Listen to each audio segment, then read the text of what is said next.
Ano nga ba ang buhay ni Robin Padilla? Paano nakilala ang The Bad Boy of Philippine Cinema sa masa? Si Robin Padilla ay isang kilalang Pilipinong artista, film producer at cultural icon. Ipinanganak siya noong Nobyembre 23, 1969 sa Maynila, Pilipinas. Siya ay madalas na tinatawag na Bad Boy of Philippine Cinema dahil sa kanyang rebellious at tough guy image na ipinakita niya sa marami sa kanyang mga unang pelikula. Narito ang ilang mahahalagang aspeto ng buhay at karera ni Robin Padilla.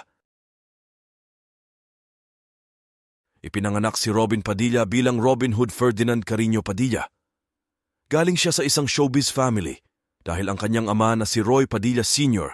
ay isang artista at ang kanyang ina na si Eva Carino ay isang film producer. Marami siyang kapatid na kasali rin sa entertainment industry. Ginawa ni Padilla ang kanyang debut sa pelikula noong 1985 sa Love at First Sight. Nagkamit siya ng katanyagan noong huling bahagi ng dekada 1980 at unang bahagi ng dekada 1990 para sa kanyang mga tungkulin sa mga pelikulang aksyon kung saan madalas niyang ginampanan ng papel ng isang matigas, matalinong bayani sa kalye. Ang mga pelikulang pinagbidahan niya ay ang Bad Boy, 1990, Mista, 1994, at Sa Diyos Lang Ako Susuko, 1996. Naging iconic action star si Robin Padilla sa Pilipinas noong 1990s. Ang kanyang matapang na katauhan na madalas na inilalarawan bilang isang vigilante na naghahanap ng hustisya ay umalingaw-ngaw sa mga manonood at nag-ambag sa kanyang pagiging sikat. Noong 1994, nahaharap si Padilla sa mga legal na isyu kaugnay ng illegal possession of firearms at explosives. Pagkatapos ay nakulong siya ngunit nakatanggap ng pardon noong 1998.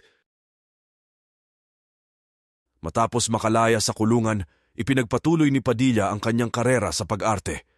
Siya ay lumitaw sa iba't ibang mga pelikula at palabas sa telebisyon na nagpapakita ng kanyang versatility bilang isang artista. Nagbida rin siya sa mas dramatic at comedic roles. Kilala si Padilla sa kanyang gawaing advokasya, partikular sa larangan ng pangangalaga sa kultura at pagiging makabayan. Siya ay naging isang malakas na taga-suporta ng mga karapatan ng mga katutubo at nagsagawa ng iba't ibang mga gawaing pagkakawanggawa.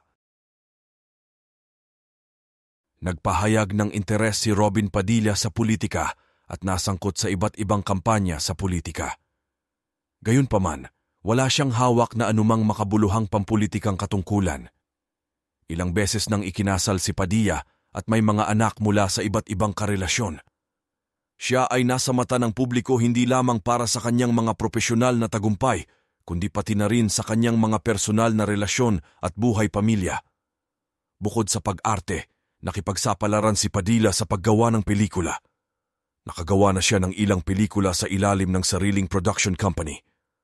Sa buong karir niya, nakatanggap si Robin Padilla ng maraming parangal at parangal para sa kanyang mga kontribusyon sa Philippine entertainment industry.